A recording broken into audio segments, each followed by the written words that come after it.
Welcome in to the best in paranormal podcasting. This is Darkness Radio. I'm your host, Tim Dennis. We are headlong going over a cliff towards the holidays, folks. We're almost there. And boy, we have a good one tonight. I tell you, our guest that was supposed to be with us here, Steve Asher, is not with us tonight. He had a bit of a emergency medical. It's not horribly serious, folks. He had a little bit of a medical thing, and so he'll be back with us in January. So we'll get back to him in January. But boy, did we get a heck of a replacement for you. In fact, sorry, Steve, maybe a better guest than you.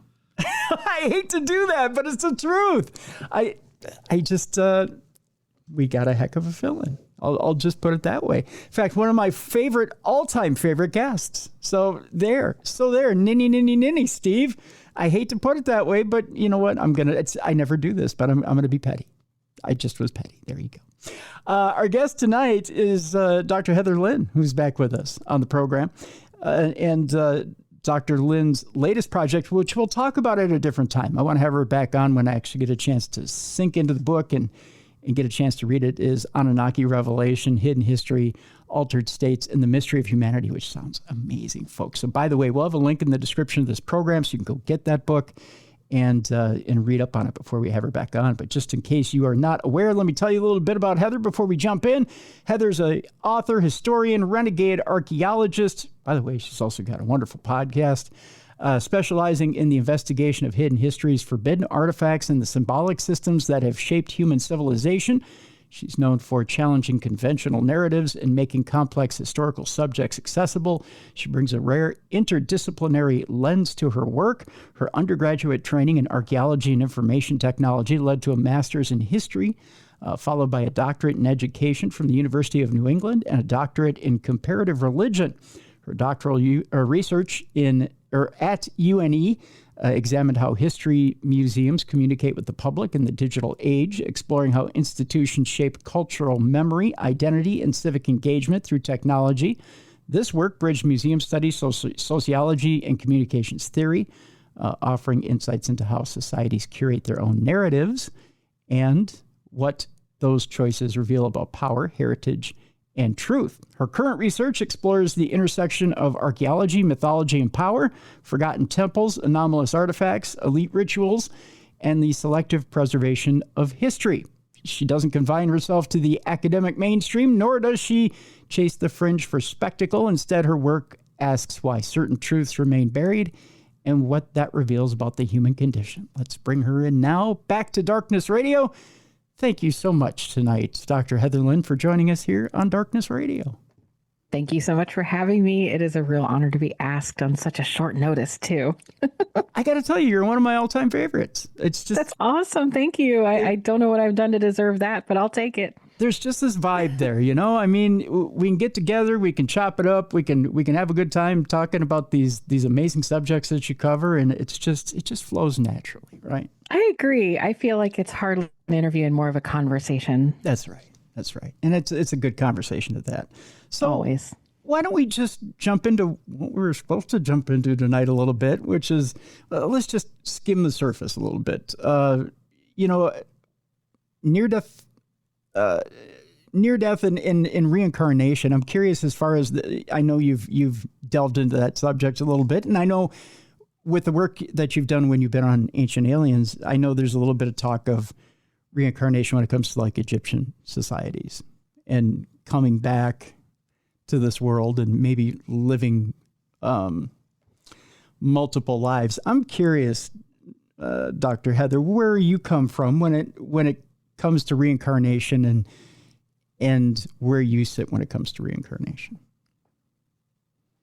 Wow, that's an interesting one too, because there's so many different backgrounds that have believed in that sort of thing that you wouldn't think. Like Christianity used to have a long tradition of accepting transmigration of souls and reincarnation in that way. So it's something that isn't so strange in a lot of ways to the ancient world and to a lot of different people cross-culturally. But in our more contemporary period, it's been relegated to sort of pseudoscience or woo or new age.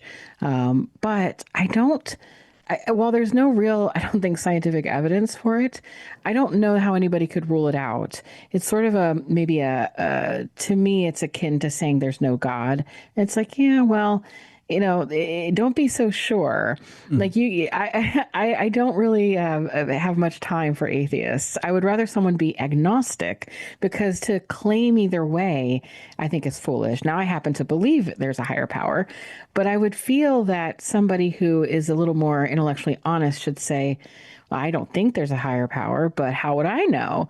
We don't really know. And so to be able to say definitively, oh, no, I can prove there's no God. I mean, I've spoken to my share of astrophysicists and people with lots of credentials in the hard sciences. And it's been my experience that often, once they get up to a particular level of inquiry, they start then going back to those questions of faith and maybe even accepting this idea that there could be a creator or some first cause. So I think when it comes to such huge questions that are spiritually based, like reincarnation, I think we really have to say, one, we don't know, but two, what did people think in the past? And why is it that we think so differently now? So when I'm in a juxtaposition of these sorts of options, like, well, do we take a modern or contemporary view? Or, I tend to look towards the ancient world because that's a like early peer review in a lot of ways, something that's been looked at and practiced and researched and thought of and argued and discussed for maybe thousands of years. I think that constitutes a sort of folk peer review for me. So I really value ancient wisdom. And that ancient wisdom tradition, many traditions speak of reincarnation. So I wouldn't just be so quick to brush it off.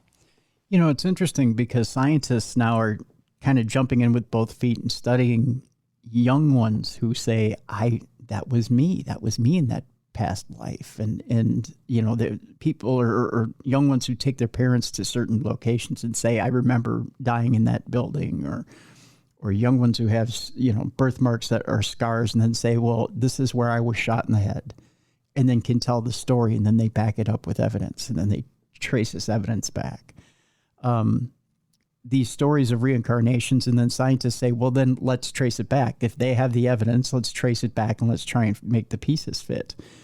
But yet they don't want to go above and beyond to trace that last piece, which is, okay, so the soul had to travel somewhere in order to come back. And why is it that science doesn't want to do the ethereal piece of this? Yeah, well, it's probably very difficult to even try to measure because remember, science is about essentially measurement. So you're going to measure and quantify and try to repeat a system in order to understand it, to model it. And that's going to be something very difficult with the reincarnation like that. It's always been interesting, though, to hear those stories about, kids that come back and say that they remember things. They have some sort of of course we do hear the stories of people saying, I was Cleopatra. And it's like, you're always Cleopatra. They're never anybody like that mundane. It's always somebody interesting. But it makes me think, though, a little bit of maybe the Jungian perspective of it. Like, could this all be maybe a collective consciousness question?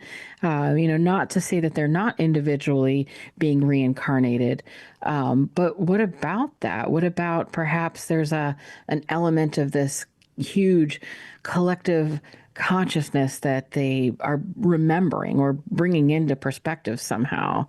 So I don't know. I wonder too if it's maybe not a false memory, but some other thing that they're touching on.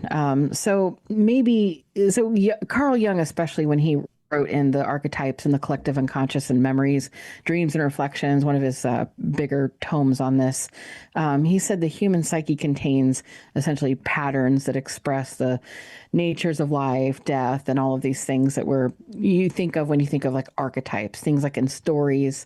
So you have dreams, myths, religious imagery also present into this sort of idea, not necessarily of an individual soul jumping into a new body, but more as the ego's periodic death and rebirth within a lifetime, transformations of consciousness that renews itself.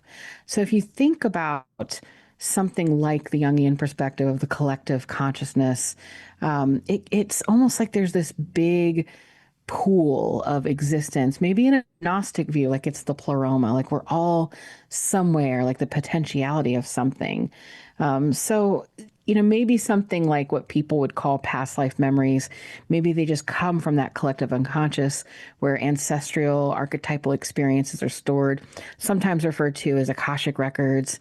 So perhaps they dream of ancient lives, because there are people who do that aside from children. You'll hear people who go into deep hypnotic trances and recount these lives they used to have. But maybe it's because not necessarily their individual soul, but because of their psyche is drawing on this deep memory of humanity and it's coming out in them somehow. And it's a little like abstract, perhaps, but I sort of take that Jungian perspective. It's more of a psychological truth than a literal one. But again, that doesn't mean that it's not true. It just means that it is a different understanding, and maybe it's not something that the hard sciences can actually physically measure. But I think in something like the soft sciences, maybe like that qualitative measurement, hypnosis, psychology, any of that, you might be able to have a deeper understanding of it.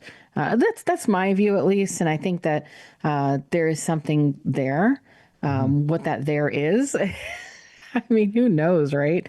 I think it's fascinating, though. I've never met one of those children, though. I think that might freak me out, to be honest, because they seem real convincing.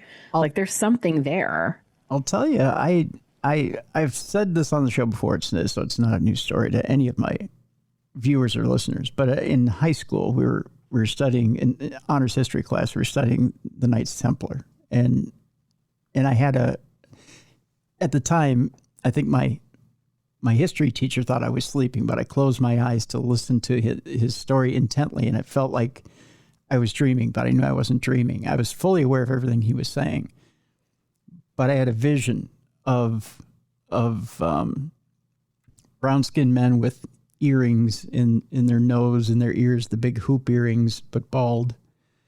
And they were standing in front of a Templar, and it was a Templar whose body was laying in the sand, but his head was severed. And it was like I was swooping in a movie camera, and I saw his head laying in the sand and blood coming out from underneath it. And they were holding a large sword and speaking to each other in a foreign language, but I was understanding what they were saying in the foreign language.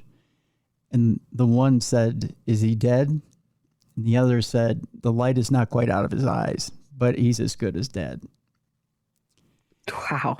And at that point, my perspective switches from looking at it was basically, it was the head, but the head was in armor, right? Or in an armored cage.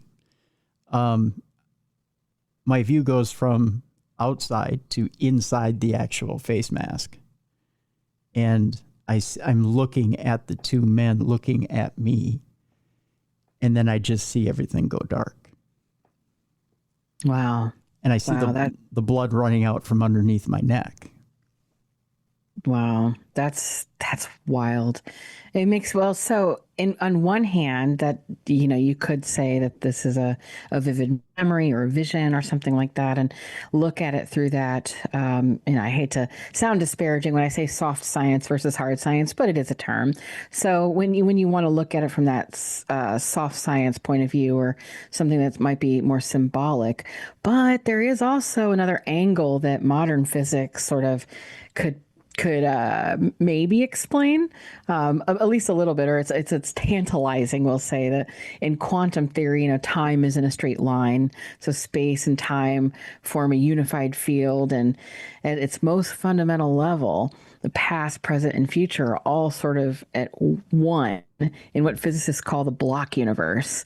So every moment exists simultaneously. It's our perception, though, that moves through it like a needle across like a record. Mhm. So it's all happening at once. And if that's true, at least in that theory, then what we think of as a past life could just be another point in space time that's just unfolding. And our consciousness might be capable of resonating with those sort of coordinates or points on, say, the record. In other words, like a vision like that, if you're a child, could be like a quantum echo. So not even imagination or just the perception bleeding through the dimensional fabric of, space and time, which I know sounds out there, but it is sort of a balanced view between the psychology and physics. So there, I think that while it'd be hard to quantify, I don't think it'd be impossible, maybe at least in that quantum level, a theoretical level, that it could be tackled. But I don't know that so many people are interested in funding that sort of research or doing that. But so I guess we'll have to wait to see. Right. I mean, at that point, you could say, well, are you flashing back to what actually happened to you? Are you picking up on whatever it was the teacher was talking about? Like psychically, you're flashing back to whatever happened in that moment that the teacher's talking about? Or are you picking up on something completely different? Or are you daydreaming? Are you imagining what it was that the teacher was talking about and you're playing it out in your own head? Right. Yeah. I mean, there's a lot of different things that could have happened in that particular moment. I mean, you could get really skeptical on the deal too, right? Yeah, but it's always interesting. So you could say, well, we should know better than, we're modern people. But, the thing is, you look at the past, you look at all the faith traditions and the ancient wisdom, and it's there. It's there, and it echoes throughout time. So it has to be something fundamentally interesting, at least to humans, that it stays within our framework and our questions for so long. So I think it's one of those things that will nag at us until we actually solve the problem, hopefully at some point eventually. The other thing that makes me think that science really does want to break that wall, that self-imposed wall that they put there on the other side, Heather, is that they've introduced this whole quantum physical heaven idea that, okay, we won't subscribe to religion or the metaphysical, but we'll throw a quantum physical holding pen up there that we'll call heaven. What are your thoughts on that? Are you familiar with the theory? I've heard of that one and a few other ideas. So people are trying to speculate on that. I think so it's the same principles, I guess, that make quantum theory strange in and of itself. So it's one of these things like superposition or non-locality and all of these things. So that when you start getting into that realm of reality, it's not bound anymore to ordinary space-time in the way that we experience it. So in popular discussion, then it gets translated into things like quantum heaven, or sometimes they've said like quantum afterlife. The appeal of it is that if reality at a fundamental level is not strictly linear in time, and if consciousness is not strictly reducible to matter, then maybe consciousness persists in domains not described by classical physics. And so it does leave it open. It leaves it open. Now, there's no experimentally verified component of the quantum theory that predicts or requires an afterlife or immortal consciousness or anything like that. But, there's a lot of weird things that make it so that people are questioning now what space-time really is. And so things like relativity and its view of time, and special and general relativity, which is interesting in and of itself because, of course, there's general relativity, and then all of a sudden we had to have special relativity because there's some strangeness. And so in those, time is part of the geometry of space-time. And there's no single objective now shared across all observers. And so this leads to the philosophical idea known as the block universe, where, like I mentioned, all things past, present, and future exist in a four-dimensional manifold. So some will interpret this as supporting a metaphysics in which all moments are equally real. And So, it's not necessarily confirmation of an afterlife, but then you have quantum interpretations like the many worlds, which sort of posits that all possible outcomes of quantum events occur in these non-interacting branches. So sometimes that's misread as like a literal parallel worlds of experience, but physics does tell us that consciousness travels between those branches. So it's kind of, again, we're using these terms, but I challenge anybody in any discipline to actually describe and define consciousness legitimately. Like, what is the actual definition of consciousness? You will not get a solid definition. Some people will say one thing, others will say something else. They'll say it's non-local, they'll say it's an epiphenomenon of the brain. Who knows? So there in and of itself, it's like we're working with dark matter. Mm-hmm. It's like a placeholder to explain something we just don't understand. So it's just kind of important to know that even when we talk about these really well-developed ideas, they're still just based off like ideas of ideas.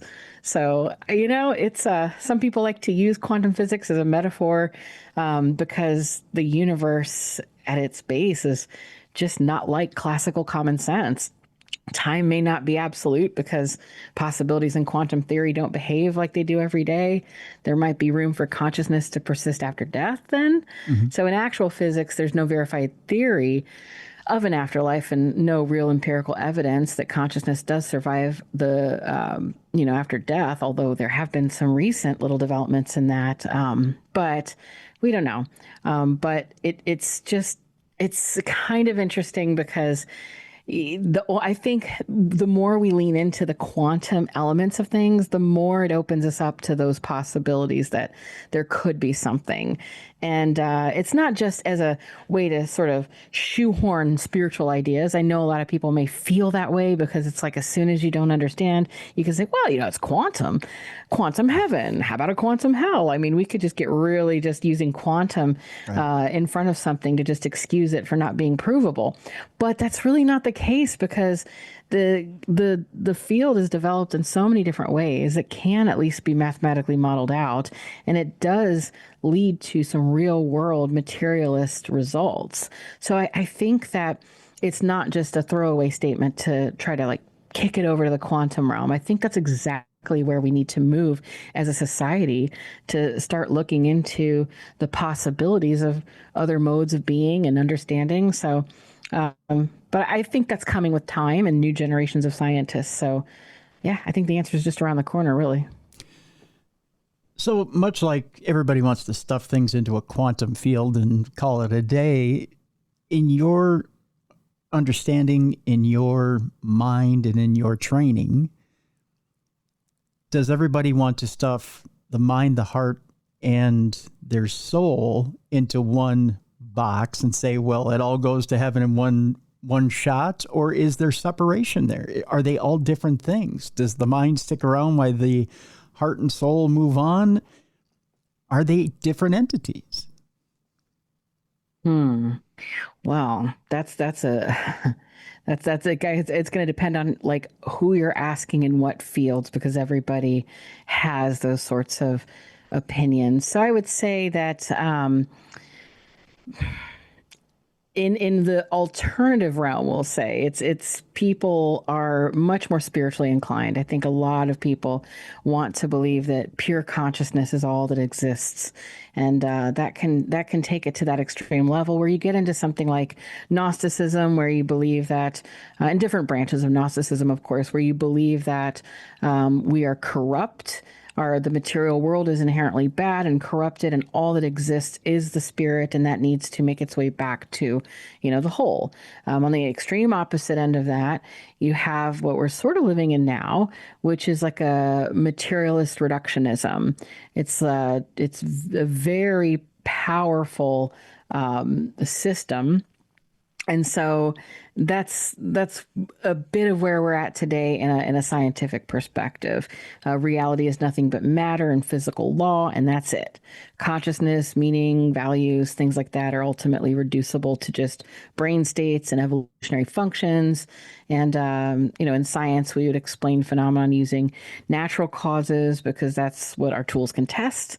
And this is a rule of the game and just not metaphysics.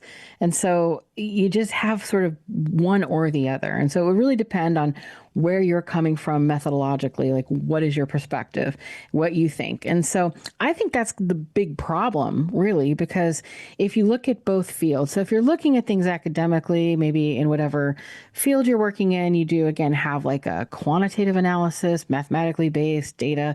Qualitative is more like stories and phenomenology and trying to understand things, and you kind of infer a lot. Now, I and others believe that the mixed methods approach gives you a much better outcome. So it's sort of that middle way. So you have people who are materialist reductionists, and they're saying science is just basically its own religion, and that's all that matters is what we can feel and measure, and that's truth. And then you have the people who are like, it's all consciousness, there's nothing else. It's like, sure, but how about in between? It's both, because when you separate the mind and body, that's where we start getting these problems. I think that you don't separate that. I think they're one and the same. Now, the body, it is fleeting. It is corrupted. It's obviously because we die, but maybe we don't have to die. A lot of people are trying to work towards life extension technology. And of course, that's a whole nother ethical conundrum, a Pandora's box. Like, should we even be doing that? I don't know. There's a lot of arguments for or against it. That's a whole nother show. But the fact remains, in this world, we are corrupted insofar as we do die. We're mortal. Consciousness may be all that exists, but I think that the middle way is always the one that might bring you like a clearer view. So I think that's the problem, is that there is these camps and they're all split, and that if we could bring it all together in one big sort of understanding, I feel like that's where we'd make big breakthroughs. I just want to expound on that one point briefly, and then we'll start to work our way towards break. And that's this: when you talk about life extension and you talk about trying to extend the body in order to, in order to continue life here on this physical plane.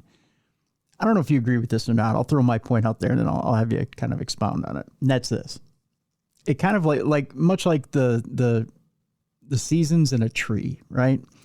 When you've got the spring, it kind of comes to life. It in summer it blooms.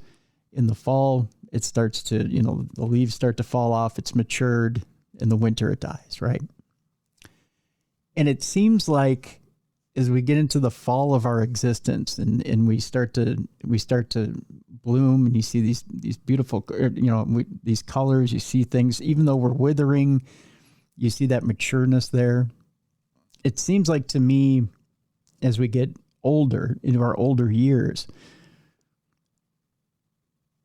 we're exploding with knowledge, and we're dying just to give that knowledge to others. We're hoping they'll take it. Although, as they say, youth is wasted on the young, right?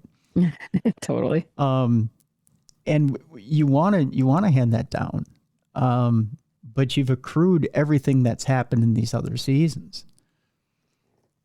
And to me, it would seem like, okay, if you want to extend it and you want to try and put off winter, doesn't it seem like the soul and the mind are kind of starting to wither along with, in that the soul is also kind of withering, the mind is also kind of withering along with the body? It all is kind of one package.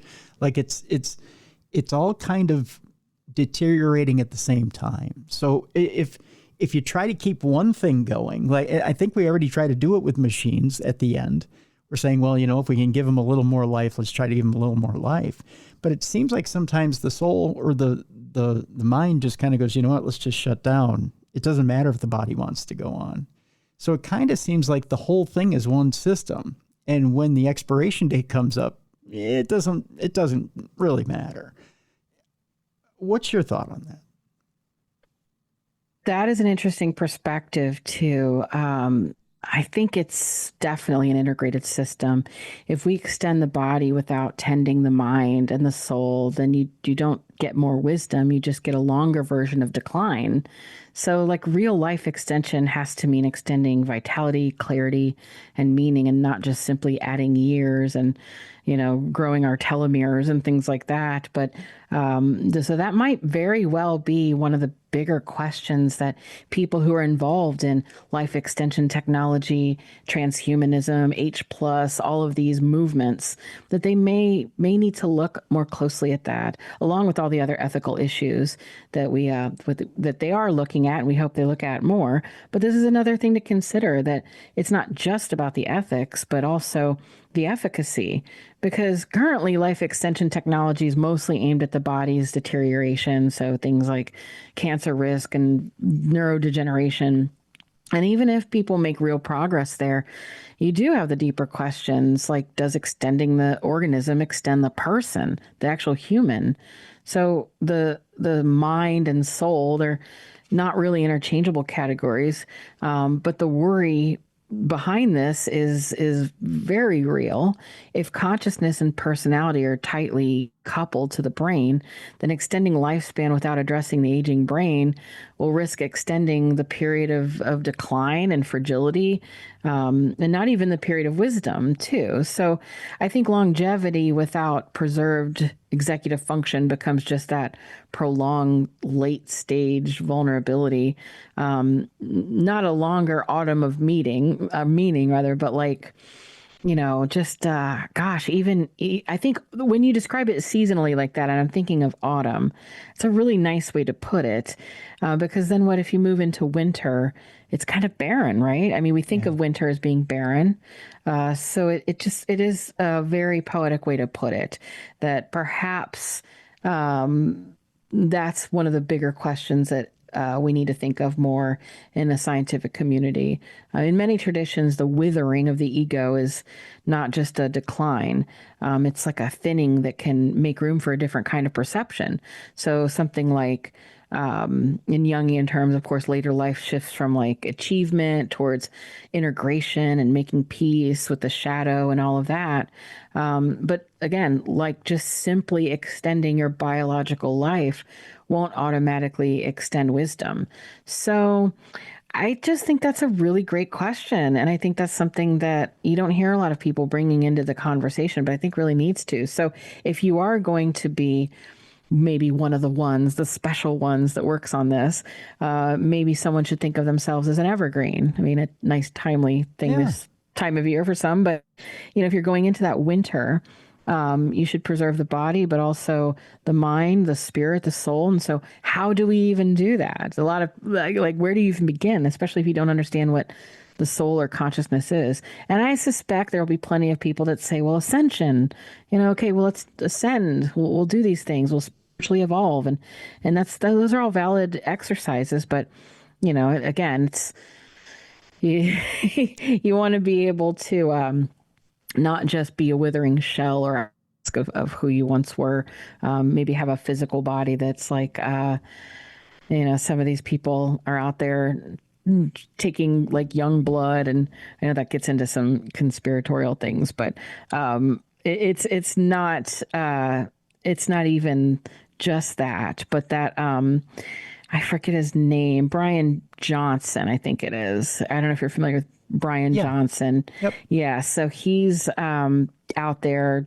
He made some news because he was using his son's young blood and doing these treatments. He was getting plasma therapy, and but he's also on this whole bent to try to like live forever. His slogan is like, "Don't die," and it's tongue in cheek, and he's actually quite funny and interesting to listen to, because what he's doing, he's like a tech.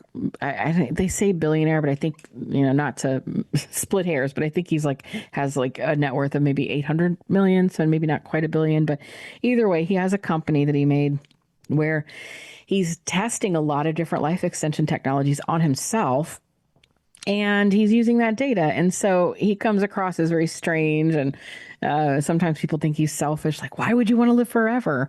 But what he's doing is what a lot of scientists used to do a long time ago, and physicians as well, is they would do the tests on themselves first and just see if it worked. And so he's kind of doing that. He's fun to follow and, watch some of his posts, and it's interesting to see people like that. But again, he's really working on that life extension. What about the spiritual component to it? You're gonna live forever and start aging like Benjamin Button, go backwards, but then you're just gonna be what? Like right. It's a very good question. I think it's just because, again, we're living currently in that age of materialism. So people are tending to think of things in that way and maybe forgetting that there's another unseen component or rejecting it altogether. True, very true. And also about I'm trying to remember what guest I was talking with about this. When we were talking about ancient history, we were talking about how in the Bible they mention, they live for hundreds of years in biblical times. But I also think they don't, in this time, in this age, we all watch the clock like an NFL quarterback at a 2-minute warning. We're all watching it tick down very quickly, and we're trying to get every second in that we can. And I think back then, nobody watched a clock, right? So maybe a year in their time might have been, 2 or 3 years, in their time. I don't know that the time frames match up, so to say that, they lived to 150 or 200 years, maybe they were only living to 70, 80 years at that point. But I don't know that they mathed very well, for lack of a better term. Yeah. That is a question too in a lot of different cultures, like a day was but 1,000 years, or this, that, or the other. Or even the Sumerian kings list, they lived so long, or did they? And that's always a question when you look back on how people did, tell time or any of that missing time. But there's something to be said for that in terms of our feelings about the passing of time, because this time compresses with age, for sure. And an interesting thing, as you get older, it seems to speed up.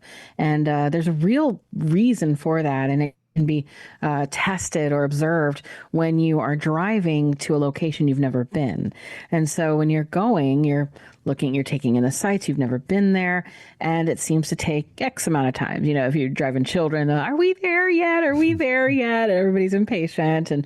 But then on your way back, it doesn't seem to take as long. And it's just because novelty pushes like the sense of duration in the brain. So novelty, presence, and learning make new experiences have this like sense of taking longer. So even in just one trip in a vehicle, coming back just the one time was enough for your brain to sort of start to map out a little bit of a circuit. And when you do that and you come back, it's a little faster. And so you have in your brain, you have in neurons, you have action potentials. And those are the name for a little spark of electricity that goes from cell to cell in the brain. And it goes through kind of like cords in a way, where it's like electricity. And so it's like the myelin sheath, and it's a whole lot of terminology I won't go into, but basically think of it like little nodes, and the little electric goes through just like a cord, and it has to be well insulated, just like, a cord would be.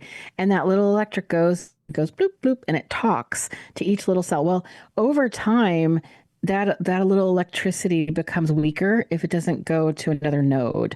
And so the more nodes you have like that, the more brain cells, the denser it is, the faster it can travel, and the like sort of better you are at something. So if you it takes a lot of effort. You're actually rebuilding your brain. And so doing that takes that level of effort.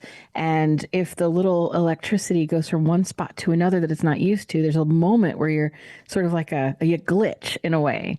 And you don't feel pain. Your brain doesn't have pain, but you feel something like a little, like an expectancy bias was there, and now it's not. And so it just taxes the brain literally calorically. And so it just feels like a lot. So when you're a kid and you have summer vacation, it feels like a long time of adventures and, sunsets and popsicles and friends and sunburns and pool parties. And it's just like, wow, what an adventure. And that's because everything's so new to you and your brain is just building all these neural pathways. And that takes a lot of energy. Kids sleep a lot. They have to have more calories. And so that's their job, is to learn. Now, over time, as you get older, you have those pathways already burned in your brain, just like when you go into the woods and you see a game path where the deer have been running, and you see a little path that's already built in that takes you from maybe, the woods down to the creek. And it's because they have been going back and forth on that, making a little trail. So over time, we have those neural pathways all built in. And so the little action potential just goes doop to doop to do, like on autopilot. And because of that, it feels so fast. It feels like now summer just flies by. Like, wait a second. What are you telling me? It's almost Christmas? I think it's still July. I don't know how we got here. I'm still not done with all the other things because it's just going so fast. So the key to feeling like your life is much longer is exposing yourself to new things that are challenging, just a little bit challenging, things that make you have to second guess or rethink something. So anywhere where you're learning and pushing yourself to new challenges, the more you do that and expose yourself to novel things, the longer your life feels. That's a little helpful tip from Dr. Heather Lynn here. Go out and experience new things that will make you feel like your life is longer, like a child. That's really fascinating. You completely taught me something new today, because that means I got to push myself on this show, because this year went really fast. So it either means I'm not pushing myself enough, or I don't know. I don't know what that means. Do you remember when we were all in lockdown and COVID, right? Mm-hmm. It just felt like, what's the day? What today's what? I used to joke, it's Blur's Day. Every day is Blur's Day. I don't know if it's Tuesday, if it's Saturday. No, it's Blur's Day. Every day feels like the same thing. So if you allow that to happen, it just feels like everything's a blur, and it can just be very, it's difficult. Time will fly that way. And time doesn't just fly when you're having fun. It just does fly in that sense of duration. So absolutely, the more you expose yourself to new and novel things, that creates a way to do it too, which is just very easy. Take different paths home. So if you have a route that you go, just go a different way. And in addition to making it feel like your life is a little longer or your experiences are longer, the bonus is all of that actually builds new neural pathways.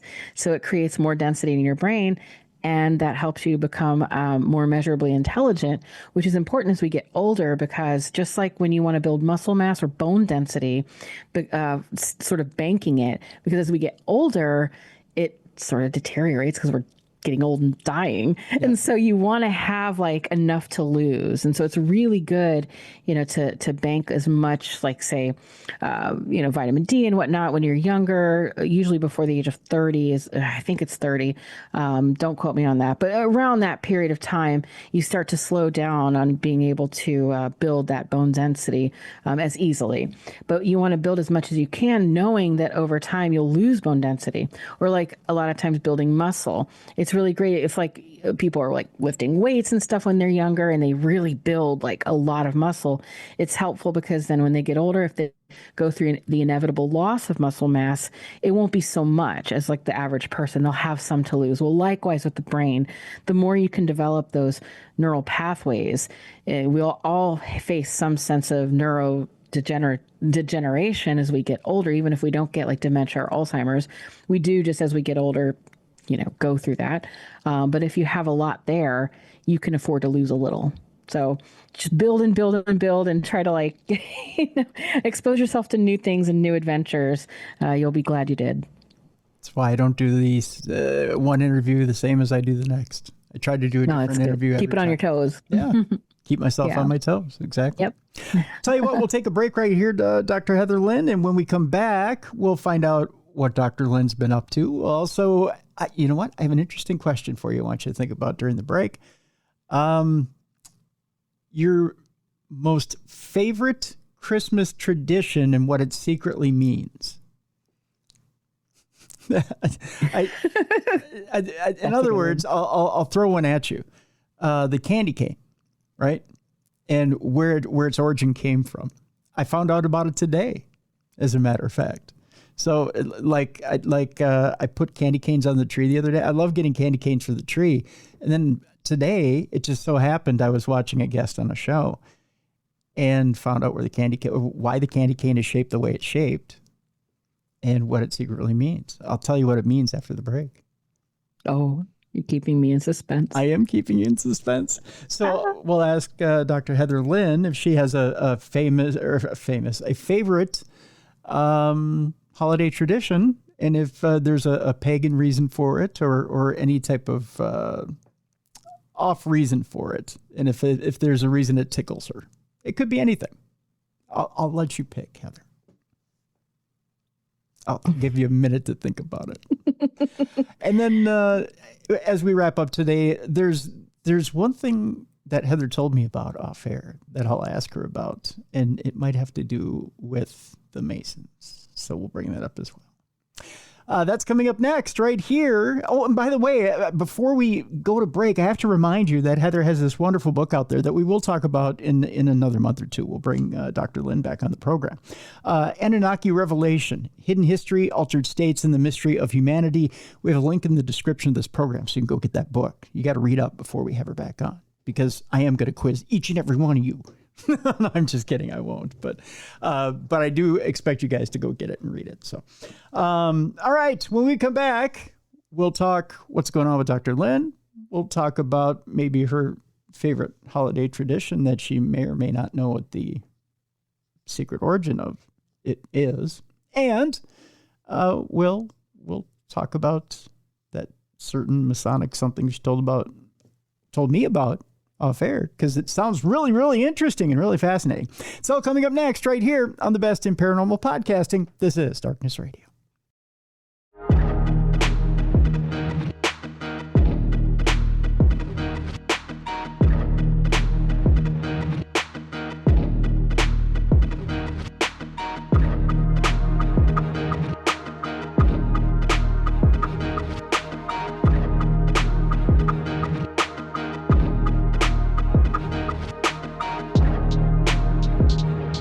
Welcome back to the Best in Paranormal Podcasting. This is Darkness Radio. I'm your host, Tim Dennis. My guest is Dr. Heather Lynn. The book is Anunnaki Revelation, Hidden History, Altered States, and the Mystery of Humanity. It's not what we're talking about tonight, but I do want you to go get the book. We have a link in the description of this program, so you can go pick it up.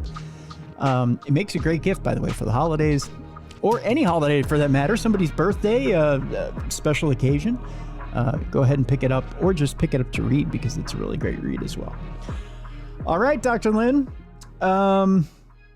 Let's find out first what's going on with you. I know recently you were out filming new episodes of Ancient Aliens, correct? Oh, yeah. Good times. I was working on, I can talk about this one.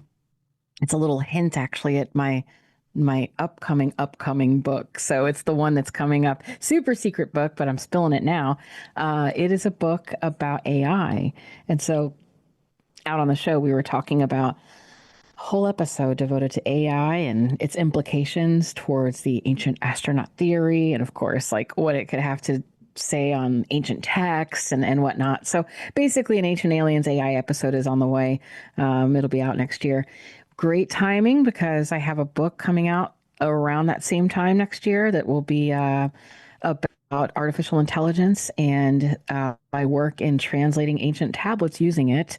One in particular was the Rongo script from the Easter Island culture. So that's an interesting one. Although what started out as a book that was simply questioning and experimenting with using artificial intelligence to look into these ancient mysteries, it ended up becoming more of a philosophical question about the ethics and responsibility and the future and the dystopic future, and what it means for AI to possibly become sentient, perhaps, or have a soul. Looking at different religious viewpoints of it, of course, and I venture into what I call technosis and the coming age of logos in silica, and we really just sort of go into a whole other world there with artificial intelligence. And so I'm looking forward to that one. But that one's not going to be for a while. It's still in editing. It's still at the publisher. So, but that's a little sneak peek. But yeah, Wow. so good things on the horizon. Sounds like it. You know, I was going to bring up, we were talking about reincarnation. This actually ties into AI unusually so. There's I believe he calls himself a prophet on TikTok. I don't remember what his name is. He has a YouTube channel. He has a TikTok channel. He uses AI on his phone to answer questions of the metaphysical and paranormal. So he'll ask things, and he claims that this AI has the answer to different things having to do with the Akashic records. One of the things he asks questions about why people can't remember their past lives. Like, he'll ask things like that. He'll ask how people can obtain abundance, things like that, or why they miss when they try to use like the secret and things like that. It's really weird. Again, people are going to say, "What's his channel?" I don't have it in front of me, but I have bookmarked it because I find some of the answers that AI gives very fascinating. Because I don't know whether to believe them or not. I don't know whether a machine can spoon feed you metaphysical answers. I'm a little suspect about that. I've always been a little suspect about what comes out of a machine when it comes to, and who's programming it. That's the major question, because it's essentially just a mirror, Right. which is why we have a responsibility when programming it, or whoever is feeding the data set, to, understand that you're making a Prometheus unbound eventually, because one day this thing could very well have some level of consciousness, even if it's just a simulated consciousness. Then, because we could argue, well, it's not real, it's just behaving convincingly such. But we could ask the same thing about each other, because again, back to what is consciousness? We don't really know. So how will we know when it arises or emerges from a machine? We won't. And so what's our responsibility to something that is seemingly sentient? It's really like a problem that I think people need to look at, as our responsibility to the machine, our responsibility to each other, and the I don't want to say the job losses, because that is something that everybody faces as new industries come in, but new industries go out, and it's just kind of a churn. Yeah. But it's more than that. It's I talk about it in my work as sort of a sacrifice. So we have like 4 levels of sacrifice in the human condition, where it starts with things like vegetation, right? Like Cain and Abel. We see this happening when people pour libations, or they pour wine onto the ground, or they sacrifice their crops. And so you have that. Then you have animal sacrifice.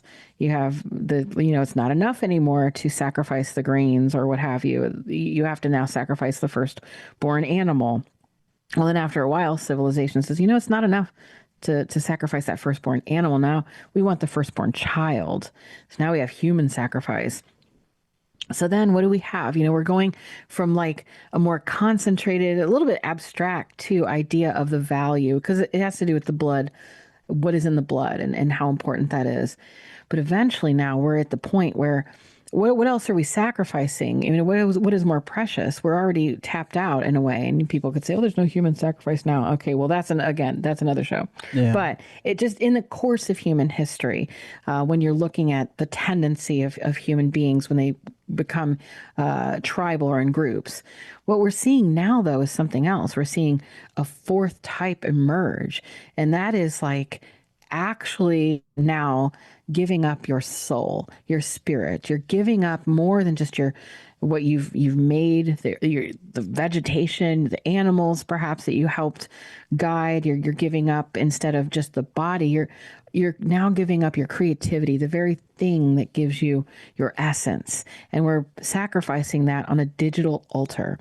And so it's almost like the peak of sacrifice. And Of course, some may look at that and say, well, that's good because we're sacrificing it for this greater God that's coming and whatever. And then you'll have others that are like, that's crazy because I don't believe in sacrifice. And different perspectives will share that, no, we don't sacrifice anymore. We had one sacrifice through Jesus, and that is it. And that's the end of it. And we're reminded of that at the, communion, et cetera. But if you're not of that persuasion, then you have other ways to question the validity of the sacrifice, whether it's through laws or through commandments or through tradition or what have you. But every civilization goes through these cycles. And it just seems that now we've come up on a point where we're transcending past that to an unprecedented level where we will now be able to sacrifice more than our bodies, also our souls.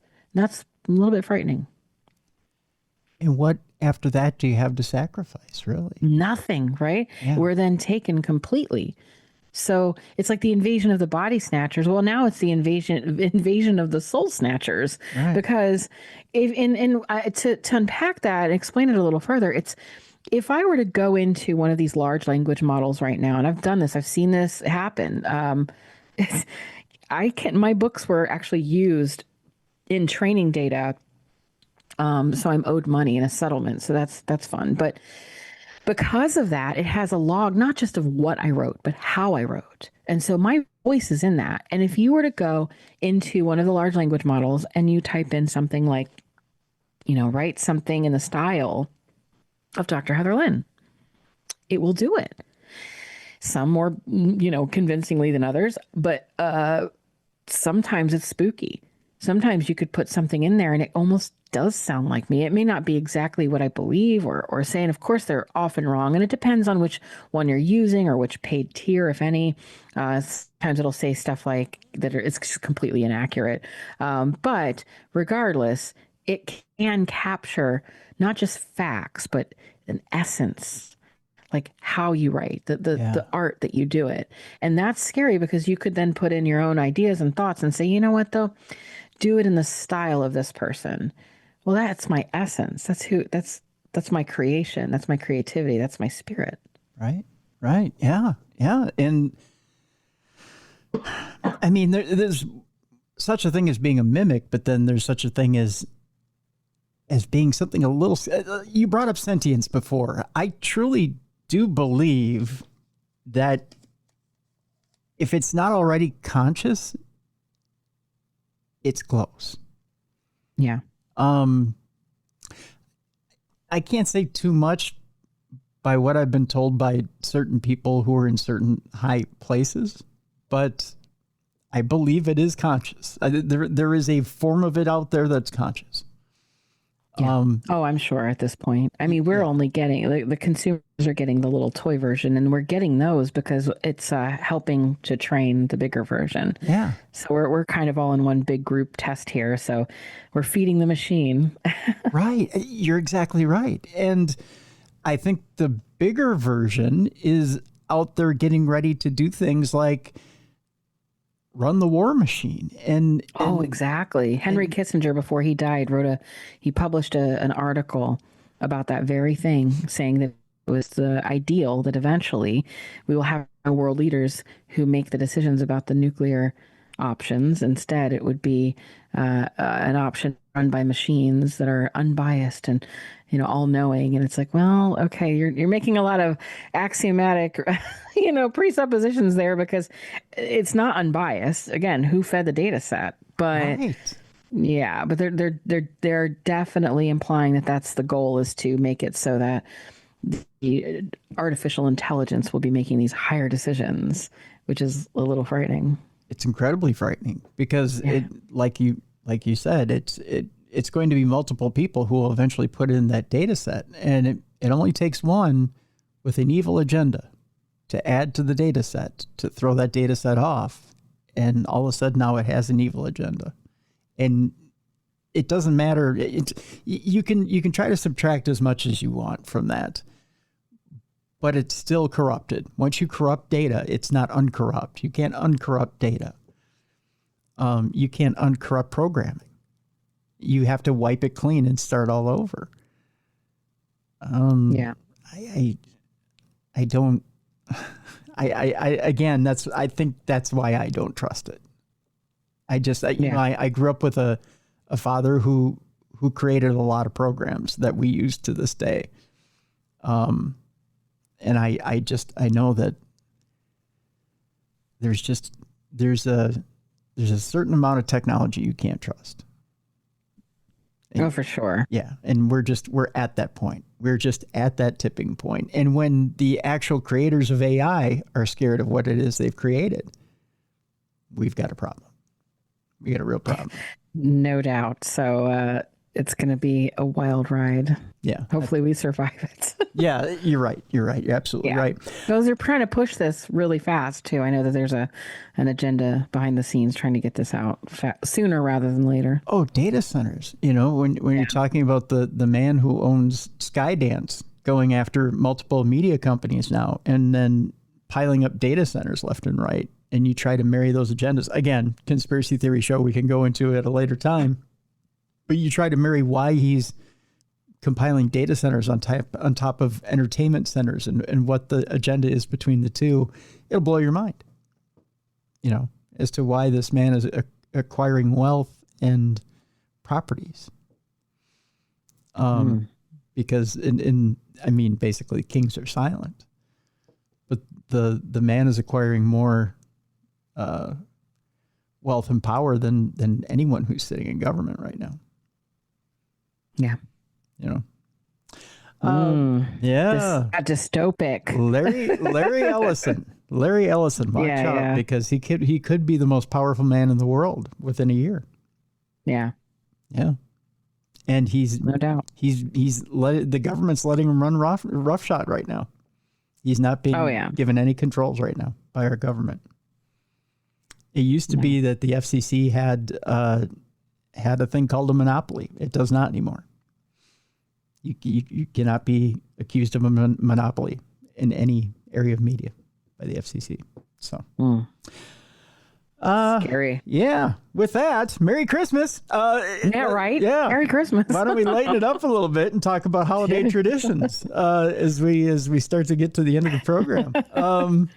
I had mentioned earlier that I was sitting and I was watching a program, had it on in the background as I was doing my work, and it mentioned that they had a guest on who has a new book out talking about holiday traditions and where the origins are from. And she holds up candy cane, which I love candy cane, I love peppermints. It's one of my things.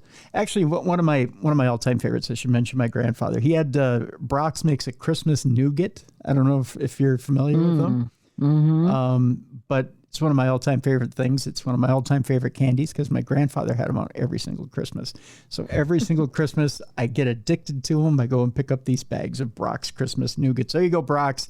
You can sponsor the show.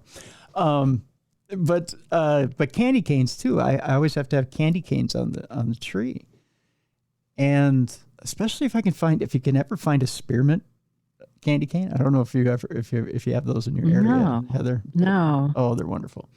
Wow. Oh, yeah. Sounds good. Yeah. But candy canes originally, do you know why candy canes are shaped the way they're shaped? I may be wrong, so I'm just going to throw out the guess or what I was taught.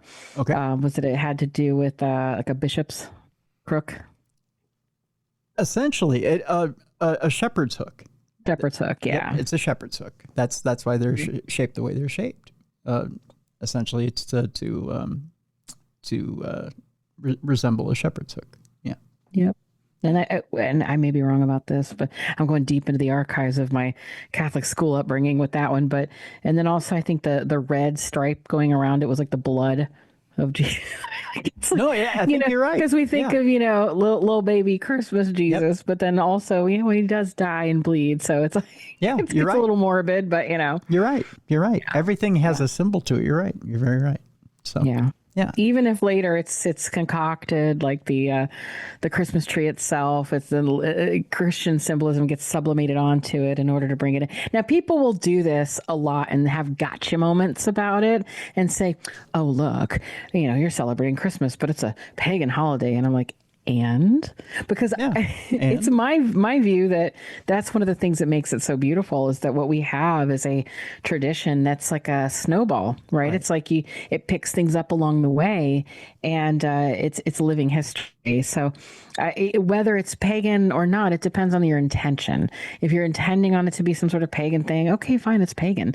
If not, then it's Christian or it's whatever you want it to be. I mean, that's the beauty of Christmas. Now, people will say, no, but Christ isn't Christmas. Sure, yes, but we have to accept that all people have their different viewpoints. Even still, you see that it's a spirit bigger than that. It's something that a lot of people have held on to in various ways for so long that, whether it's Yule tide or it's just winter or however, it's something that people who experience these season changes definitely hold on to and value over time. And so it's probably my favorite holiday. I know it's like kind of low hanging fruit. It's probably most people's favorite holiday, but I think it's wonderful because that the how it carries on all of these different traditions. Right. And it's beautiful. I love that. Yeah, absolutely. And we all know by now, and we've all heard this on how many different programs, that if you take the positions of the stars in the sky at the time that Christ was born, there's no way in hell it happened on December 25th, right? Yep. So we all know Christ wasn't born on December 25th, and there's a reason why that holiday happens at the time that it happens. And of course it happens around pagan holidays. Yes. Yeah. So it's not I don't think that it's offensive. I think that it's not worth a gotcha moment. I think it's like we should look at that and celebrate and say, think of how amazing it is that these are all things that were so important that we've kept those traditions, and what does it mean? And it's like at the end of A Christmas Carol when he vows to keep Christmas in his heart. Yeah. I think Christmas, I often argue that Santa Claus is like a great egregore. Like we have manifested this entity now, and it is real. Mm-hmm. Santa Claus is real. You've heard it here first, folks. So yeah. yes, Tim, there is a Santa Claus. But it's the thing that like so many times I think it's a great example because when people have asked me when I've worked on the discussion of things like egregores, they're like, what is that? What are a thought form? What a tulpa? All of this. I think a really good way to express the reality of magic is to think about when people say, I'm just not in the Christmas spirit. Or they say, oh, that's really getting me in the Christmas spirit. This idea that there is a Christmas spirit. And then we all kind of can get into it if we celebrate, if we do those things. And then I ask, well, what kind of things put you in the Christmas spirit? And it's different for everybody, of course, but there are very similar things like particular foods, particular songs, activities, like sometimes just vibes, like glowing lights or a scent. Things will put people in those. And what is that? That's ritual. That's what we find in traditions of, all sorts of religious backgrounds. And so what you're doing then is you're conjuring a spirit. You're quite literally wanting to get in the Christmas spirit. You're wanting that spirit to sort of come into you, to mingle for a while. And so you're conjuring a spirit. That means eventually then if everybody's sort of doing the same thing, we're manifesting that. And it does become a sense of reality. And so I think it's a great metaphor for just the idea of an egregore altogether.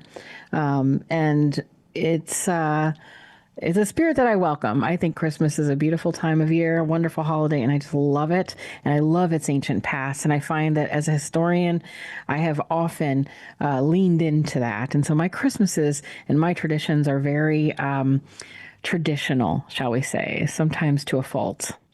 So what were the two that you said you had two when we were talking off air? You had two that you said that you had that I had two, yes, because I have one that's just very much a tradition and it has an interesting background, but the other is straight up crazy like pagan background, and so there's two. The first one is actually fruitcake. Now, hear me out. Fruitcake.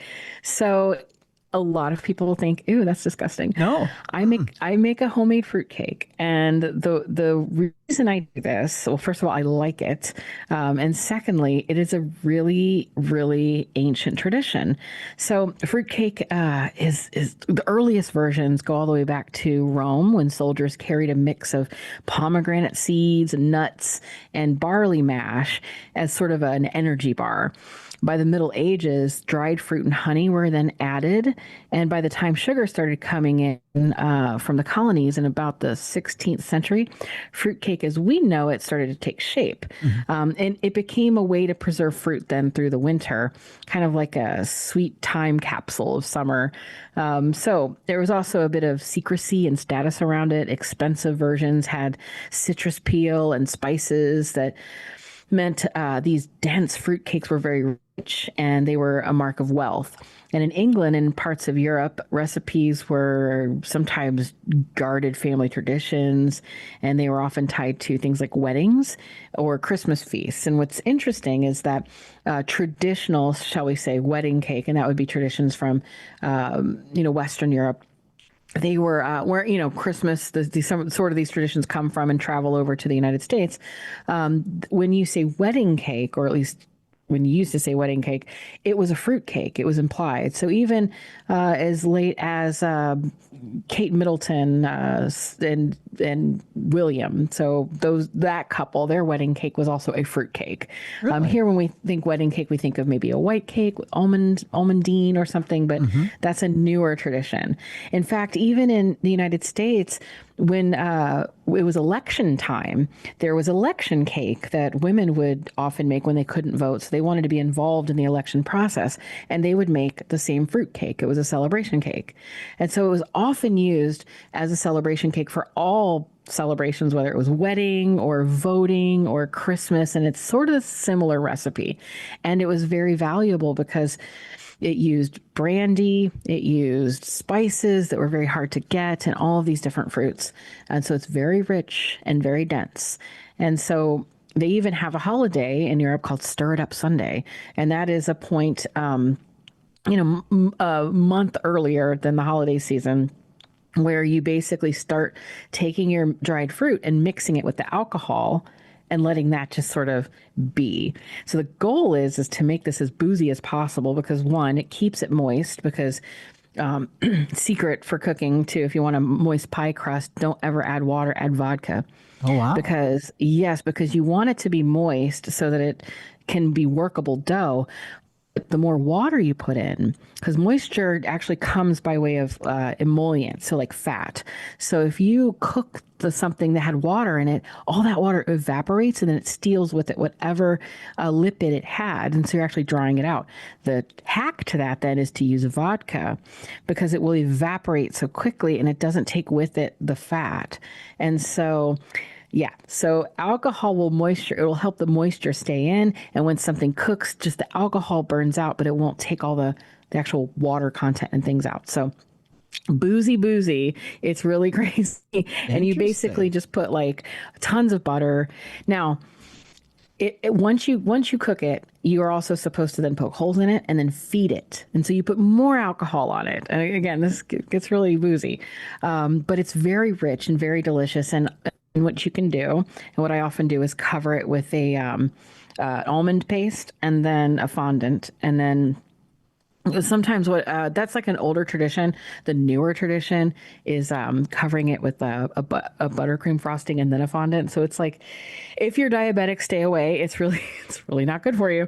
But you're supposed to eat a very tiny sliver. And if you ever see, I think a piece of Princess Diana's cake, which was the same cake, was auctioned off, and you can see, which is disgusting and crazy. But if you see it, it's a very tiny sliver because this is a very rich, dense thing. And so a good fruit cake is closer to a rich, rich spice cake that's been matured, kept moist with the alcohol. And in some areas, I think even now there's monasteries, there's monks that will make these and age them in caves. I mean, this is like a real thing here. Okay. Now, why is it that now we say fruit cake like it's a joke?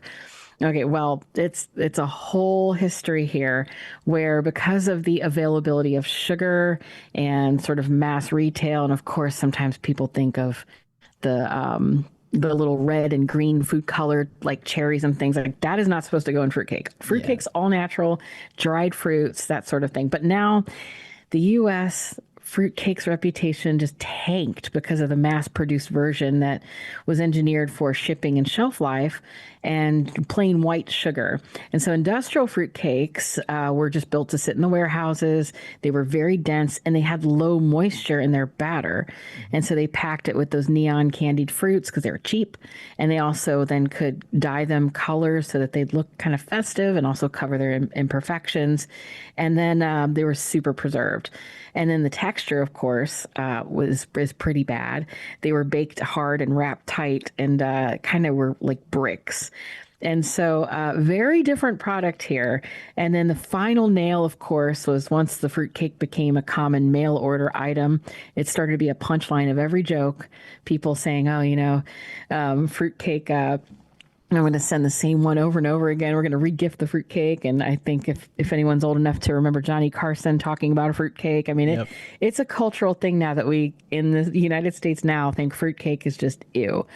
But I challenge anyone in the US here, if you think fruitcake is ew, you just haven't had the right one. So find a good fruitcake, order one from the monks, eat the fruitcake. It's a very ancient tradition. It comes from the Near East. It comes from ancient Rome. It's one of those things like it's Christmas itself, where it's coming from all sorts of traditions and cultures from around the world, all together in one food that's delicious, boozy, celebratory, and made to last. So definitely, like that's my TED talk on fruitcakes. I love the fruitcake. I make one every year. I make them as gifts, and I use the most ancient recipe that is available. And so that is my one that is probably like if it's I'm a fruitcake evangelist. But in terms of my other one that's maybe a little more kind of spooky out to some people who may be afraid of those sorts of things. Okay. Christmas is not Christmas until I've gone to the Boar's Head Festival. And so if anyone's ever heard of the Boar's Head, it is a Christmas tradition that is wonderfully medieval. It's a big feast. So the presentation itself is a boar's head. It's a pageant, and it's a boar's head that comes out on a silver platter surrounded by greenery and herbs. And there's even a famous song attached to it. It's the Boar's Head Carol. And it goes back a long time, medieval tradition, but the script. So there's an Oxford legend behind the Boar's Head tradition. A student of the Queen's College was supposedly walking in the woods and reading a book. And of course, the book was supposed to be an Aristotelian book. And then a wild boar suddenly charged at him. And he had no weapon, no time to run. And the story says he did the only thing he could. He jammed the book straight into his open mouth and shouted, Gracum est, meaning it's Greek. And the boar choked and then collapsed. And so then it becomes commemorative ritual.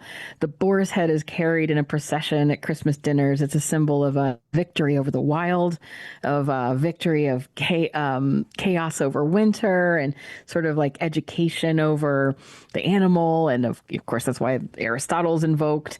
And it's a celebration of learning, and it's considered like learning to be an actual lifesaver. And so there's a really fun song about that, and it goes back to a medieval time. And so you can find Boar's Head festivals all around the country. It happens to be, there's one at my church. I go to Trinity Cathedral in Cleveland. If anyone's out there, hey, come see me, I'll be there. But we do a huge pageant. People come from all over, and it's in a beautiful cathedral. They bring in live animals, which is pretty wild. And if you're not used to that kind of thing, you may think, oh my gosh. But they bring in camels and donkey, all of the animals that would have been at the nativity. And so it's this big mishmash of traditions. They have people in full medieval garb, bringing out the boar's head on the platter.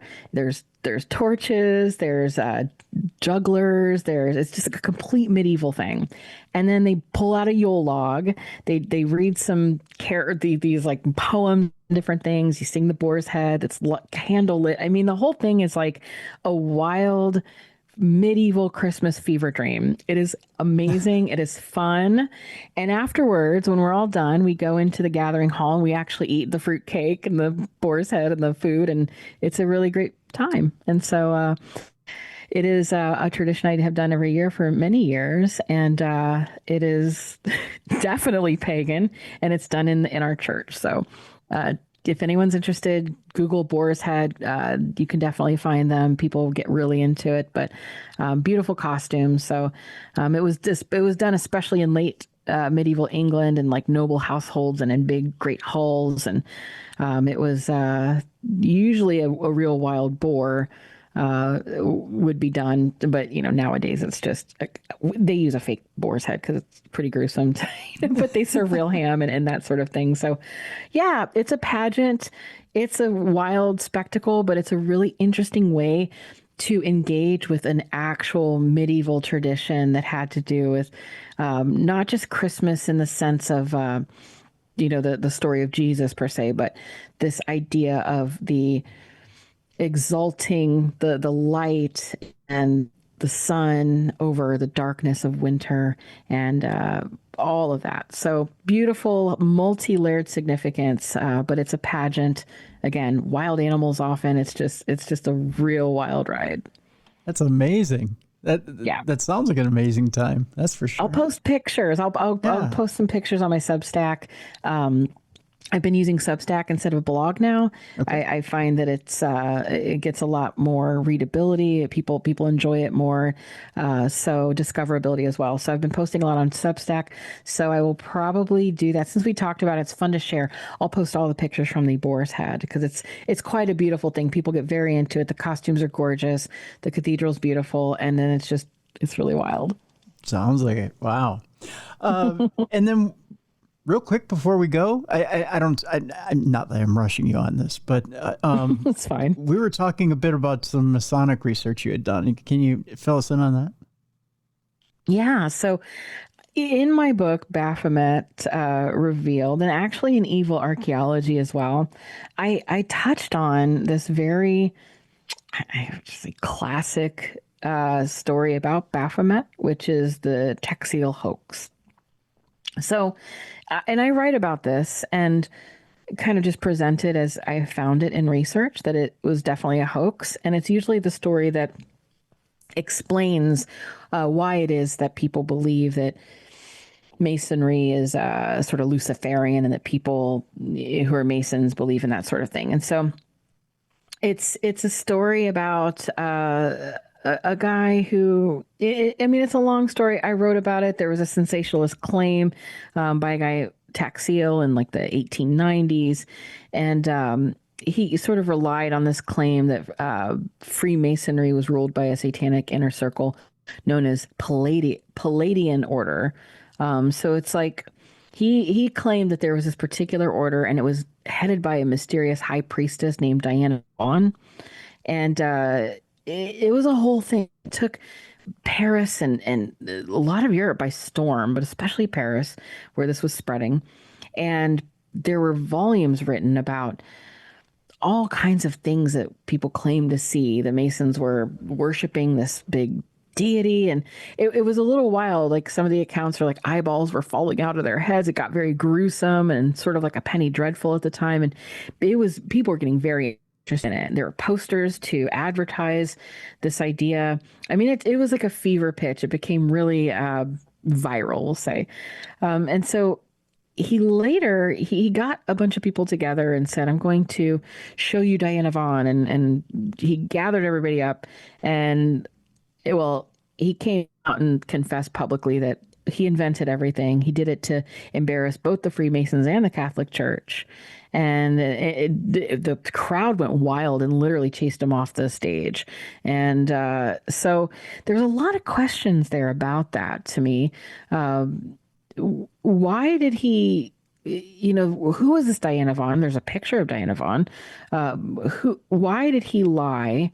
Why did it seem like he wasn't lying at first, but then the story got crazy, unbelievable, and sensationalist? And then why did he turn around and say, "Oh no, never mind"? I mean, I guess we could just take it at face value, which I have, but I wrote about that, and I have researched it a lot. One of the better sources I found was Edward Waite. He wrote a book. I mean, he's a great source on the occult. He was an occultist. However, he definitely tried his best to look at things objectively and verify sources, and he was a very good writer that way, very fair. So he had a book called Devil Worship in France.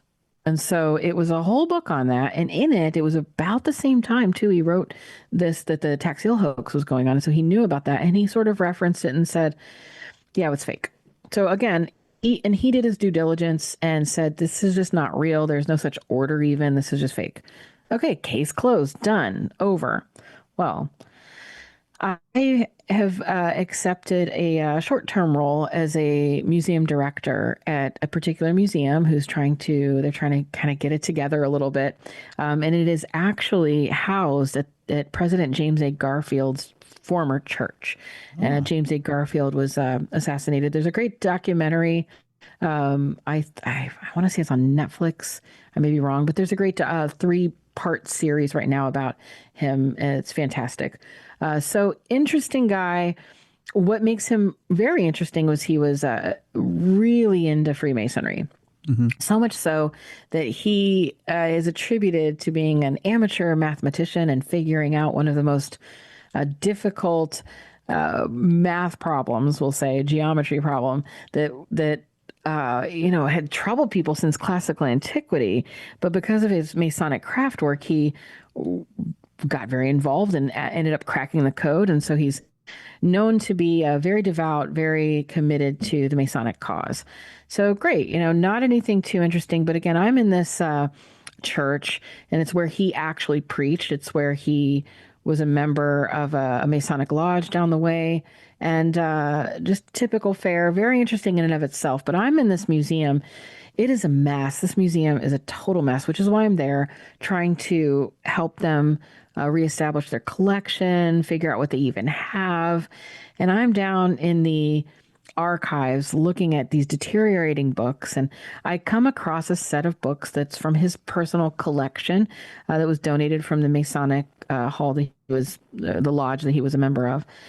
So I'm looking at it, beautiful books, just gorgeous, but tons of them. And so a lot of them are from, the 19th century, of course. And some of them are basic Masonic encyclopedias, basic dictionaries, some basic things that I think any Blue Lodge member probably at the time had. So I'm just looking around in it, and I notice there is in all of them actually, references to Palladian Freemasonry. And I'm like, wait a second. I'm just befuddled by this. So I look, and of course on my Substack, I have some pictures. I have video just to show people that this is definitely real. This isn't like AI or something. And this, again, these are not super rare books. Okay. They're just old. Okay. So they're like, they shouldn't be super rare. Some of them are super rare, but the ones that I actually show are not super rare. They're valuable, they're old, they're beautiful. But again, somebody like Edward Waite around that same period most likely had access to that very same literature, which is like, well, then why would he say that it doesn't exist? Now, it's one thing to say that, well, they weren't doing all those things, which they probably weren't, because it was ludicrous. They were saying all kinds of things that were just really right out of a horror book. Some sort of Gothic novel. But to go so far as to say, well, it doesn't even exist, was not true. And so, and I'm looking at the explanation for it as well and what it is. And it explicitly says on the entry that it is, that Palladic Masonry, it's an order, a title given to the Order of the Seven Sages and the Order of the Palladium. seven sages is interesting, and that corresponds with my work with the Anunnaki and the seven Apkallu. So that was very interesting to me. But then underneath that, then you have the actual order of the Palladium. And that is specifically referenced to be an androgynous society of Masonic adoption established in Paris in 1737. It says in this particular claim that its origin was essentially brought about by Pythagoras from Egypt into Greece, and having fallen into decay after the decline of the Roman emperor, it was revived in 1637. So, I mean, it goes on to explain which degrees there are. I mean, it's not a long entry, but it's enough to at least say, no, it actually existed. And it was, in fact, androgynous, which was one of the claims. So that's also interesting because of the connection to Baphomet. So Palladium, it belonged to a wider ecosystem of adoptive Masonic rites. So these were like mixed gendered systems. They were called androgynous because they included both men and women in the rituals. And that was something established in 1740, roughly, when the French lodges of adoption became sort of recognized. So, I mean, there's a whole lot of history here. Some of it's hidden, some of it's not so hidden. And I think the bigger surprise to me was that so much energy has gone into denying that the rite actually existed at all, as opposed to just denying that they were maybe worshiping Baphomet, or denying that they were doing all these crazy things like pulling their eyeballs out while they were worshiping Baphomet, or any of this. But instead, the focus was on that they did not exist. And I thought, well, here we are. It's clearly saying that they existed. And this is on great, like it's there. It's just in print. So now I'm thinking there's something else here. What's going on? So I'm looking more into now Diana Vaughn. Some of the, shall we say, the existing orders now, and what that has to do with maybe how things are working at a geopolitical level behind the scenes, what it actually means.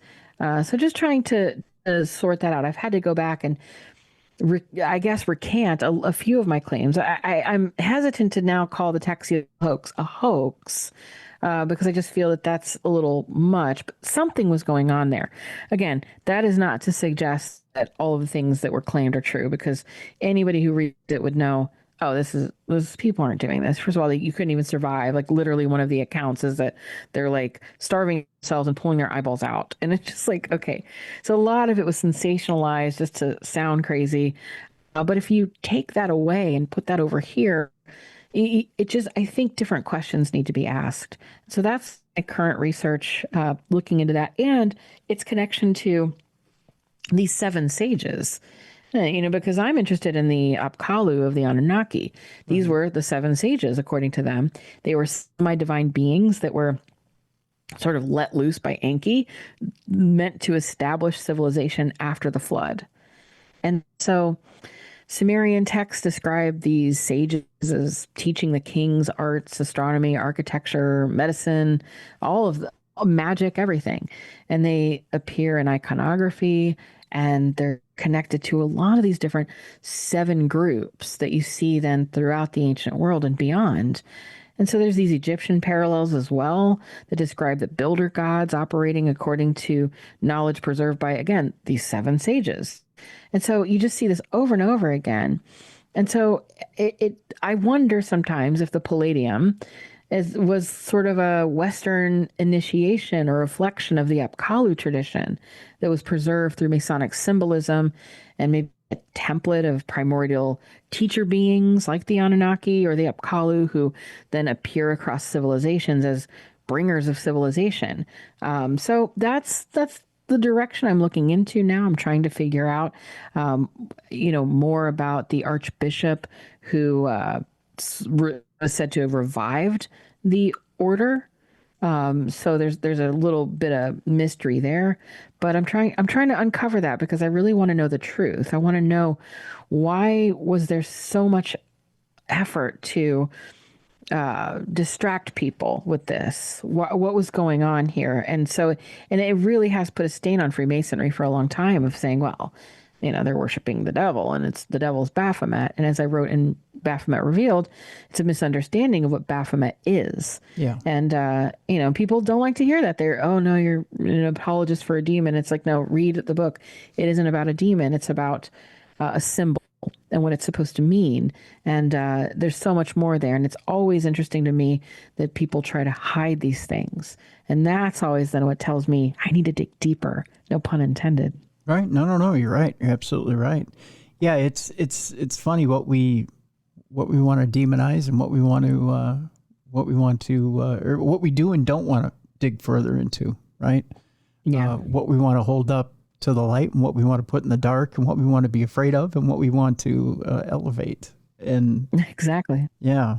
And I mean, it's funny. It's still funny to me that the Catholic Church will excommunicate you for being a Mason in this day and age in 2025. Yeah. I find that odd. I really do find that odd, especially since it's supposed to be a civic group. It's not technically a religion.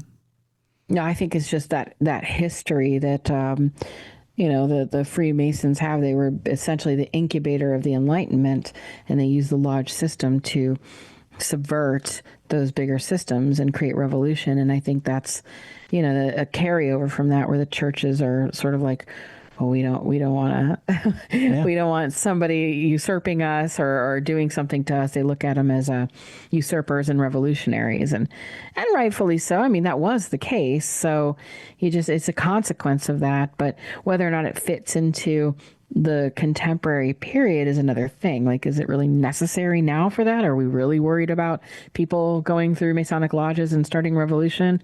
Maybe, but I mean, the same thing could be said about the Catholic Church itself. So right. What's going on behind the scenes there? I mean, so you're looking at like a Titan against a Titan. If it's just the elites fighting the elites. But who are we on the except the ones being told it's a hoax? Don't look over here, look over there, or no, this is definitely true, or So I think that's what makes it so interesting too. Yeah, is sometimes it's just hidden in plain sight, as they say. You're absolutely right. Well, with that, I think we'll wrap up today. But boy, what an interesting conversation today, Dr. Heather Lynn. I'm telling you. We went all over the place. I'm telling you, you always bring the heat. It's always a home run when we have you on, that's for sure. Let's mention, speaking of Anunnaki Revelation, Hidden History, Altered States, and the Mystery of Humanity. We have a link in the description of this program. Why don't you go get the book, folks, because it's a wonderful book. And we'll have you back, Dr. Heather, in order to talk about the book, because I think we should cover that here on the show. Well, I appreciate it. Yes, thank you so much, and I'll definitely be back. And next time, I'll be much more prepared, and it won't be last minute. So I appreciate you though taking the time to have me on and being able to talk to your audience. It's been really fun. Pleasure's all mine, and thank you so much for pinch hitting. I don't feel like this was a pinch hit appearance. I really feel like this was everything and all that and more. So thank you so much. Oh, well, it's because you're such a great host and easy to talk to. I don't know about all that, but thank you so much, Heather. Folks, we're coming up on the weekend, and again, a couple of reminders. If you're listening to the show, not watching it, again, head over to the YouTube channel, The Original Darkness Radio, or just simply go to darknessradioshow.com. Click on the show you're interested in watching. If it's this one, you should see both the video and audio there. If you don't see them both, it's just a matter of time before they're both populated. Sometimes the video comes up a day or two after the audio has been populated. So, but you'll see them there both eventually on darknessradioshow.com. With the latest iOS or operating system there on Apple, make sure your Apple app, your Darkness Radio Apple app is updated. If not, go to the store, update it. You know how to do it. You've got Apple stuff. Make sure your devices are updated. And again, we're coming up to the holidays. So with the holidays and in the Christmas season, next week, we'll remind you that we've got all new programming for you. And we're happy to be here for you during the Christmas holiday. We know that if you don't have your own family, or you're not with your family on Christmas, or you're not with a family of your choosing, and you're by yourself on Christmas, that's okay. Your family here at Darkness Radio is with you on Christmas. We all have brand new programming for you, both on Christmas Eve and Christmas Day. So we hope that you'll continue to download those podcasts and keep us with you during the holiday. As well, on the New Year's holiday, hey, it's our 20th anniversary. So we got anniversary shows coming up for you on the New Year's holiday. So we're happy to be with you on both holidays. So please make sure you keep up on those podcasts. All right, folks, that'll do it. One more reminder, as we get into the weekend, you also have some weird weather systems moving around the country. I know we're expecting more snow here in the Minneapolis area. Please, if you can, you've got both elderly and disabled neighbors that need your help. If you can, get out there this weekend, help out your elderly and disabled neighbors if they need help with snow clearing or anything. Maybe some housework that needs to be done. Be a light in someone's darkness this weekend. Be a good neighbor, good friend, good family member. Get out there and help. Be a light in someone's darkness this weekend. That'll do it for this week. Thank you so much. We appreciate you. We love you. Hey, if you enjoy the show, give it a like and subscribe on video, or give it a 5-star review on audio, and tell a friend, tell a neighbor, tell a family member, tell a phone. That's a joke, I know. But be sure to give us a good review. Thanks for watching and listening. The best in paranormal podcasting. This is Darkness Radio.